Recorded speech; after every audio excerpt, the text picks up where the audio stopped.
Welcome back to the 3-part video series, Advent and Your Family. In this video, we're going to take a deeper look at the Christian calendar and how to reclaim the daily habits that define our lives. Annie Dillard once said, "How we spend our days is, of course, how we spend our lives." The Christian calendar was based on this understanding. The way we tell time, the rituals we keep, and the holidays we commemorate reinforce the reality and communicate what we ultimately believe. These are our daily, monthly, and yearly liturgies. According to theologian and professor Stanley Hauerwas, the word for liturgy to ancient Greeks would have been a group effort at digging a trench for water. It was something everyone participated in, and it established a group for their nourishment to flow through. In a similar sort of way, the habits of our lives are digging trenches that something will flow through. So the question becomes, what are those trenches, those habits, and what is flowing through them? We have everyday habits, formative practices that constitute daily liturgies. By reaching for my smartphone every morning, I had developed a ritual that trained me toward a certain end: entertainment and stimulation via technology. Regardless of my professed worldview or particular Christian subculture, my unexamined daily habit was shaping me into a worshiper of glowing screens. Imagine a volcano exploding and covering our entire civilization in ash. Then, hundreds of years later, archaeologists start digging through the rubble, and they find that in our homes, in usually the largest room, most of us have all this seating oriented around these big black boxes. Imagine they weren't familiar with TVs. What might they assume just based on looking at the layouts of our rooms? It might be easy for them to conclude that these were our shrines, our places of worship, and that we oriented our lives around these black boxes. And what if they looked at our calendars? Black Friday is just one part of a yearly pop culture calendar, much of which centers around pleasure and materialism. The year begins with a New Year celebration. For some people, it's just an excuse to get together with friends. But for many people, it's an excuse to drink lots of alcohol and to try to hook up with someone. The next big holiday involves watching our two biggest teams duke it out in the modern Coliseum, a time when many people get really excited about watching commercials as well. Then we move into awards season with the Teen Choice Awards, Oscars, Grammys, MTV Awards, and Streamies. Here we pay tribute to various pop culture icons, and some of them respond by performing erotic dances for the audience. Spring break provides another opportunity for college students to forget about their troubles in a week of debauchery. Then here in San Antonio, we have Fiesta, where we party all the time and don't really slow down too much. And on through the summer, and then back down to Thanksgiving and Black Friday and exchanging of gifts at Christmas. Again, for an archaeologist or sociologist studying our civilization, what would this calendar communicate about what we valued?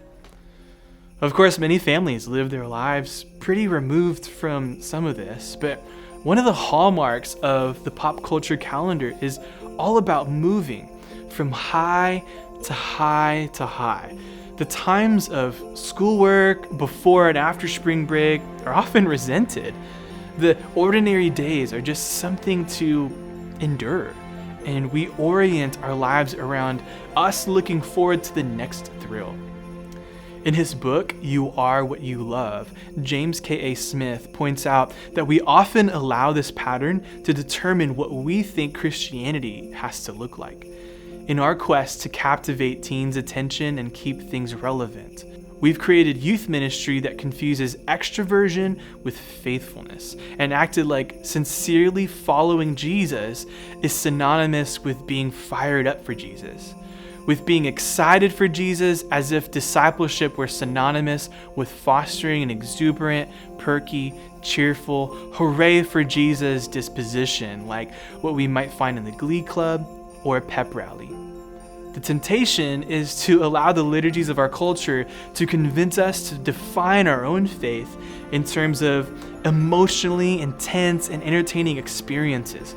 But when Jesus comes, one of the things he does, he sanctifies the ordinary. At the Last Supper, when Jesus decides what food to identify himself with, he decides on bread. He doesn't say, "This is my body," and point to a medium rare steak or delicious sushi or escargot. No, he picks bread, maybe the most ordinary food of all.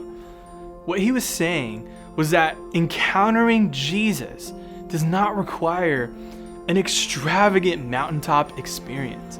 Jesus is available in the daily grind of reality. He's available in the mundane. In the Christian calendar, Advent is followed by the 12 days of Christmas, then Epiphany, then Lent, and then Easter, then Pentecost, and then the whole rest of the year, all the way until the following Advent. That is called ordinary time. Now, this isn't just because they couldn't think of anything else. It's because most of our lives are pretty ordinary, and that's okay. When the prophet Isaiah was commissioned by God in Isaiah 6, he utters his famous line, "Here I am, send me." And God sends him on a mission that affects all of Israel. But Advent is also about saying, "Here I am, send me," even in the mundane. It's saying, "Here I am, send me to the dinner table with your family, into the car with your son or daughter, into another day of planting seeds and being faithful with this little slice of the cosmos that God has entrusted you with." And then we rest. As Jesus himself said in Mark 4, "This is what the kingdom of God is like. A man scatters seed on the ground. Night and day, whether he sleeps or gets up, the seed sprouts and grows, and he does not know how." In showing our families the true meaning of Christmas, as in so much as a life of faith, we are called to plant the seeds and trust God to do the rest.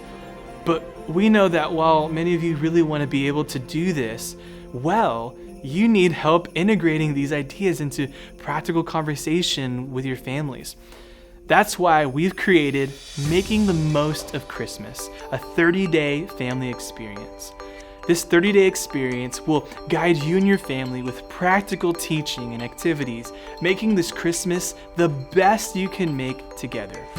We will provide you with the tools and frameworks for family discussion that will help you recapture the true meaning of Christmas. Over 4 weeks, we will explore the themes of hope, joy, love, and peace in maybe some ways that you've never had before. Within these themes, we discuss Christmas killers like consumerism and busyness and self-absorption, while helping you focus on the real meaning of Christmas, Jesus. Don't miss making unique family memories together this Christmas season. You can sign up for this free resource by going to fortresschurch.org and filling out the form. You will then be sent emails with links to the materials each day. And the best part is, it will only take you about 10 minutes a day starting this Sunday, November 29th, going through December 29th. You'll be able to connect with your family, grow spiritually, and use the holiday season to disciple the next generation toward a lifelong faith in Jesus.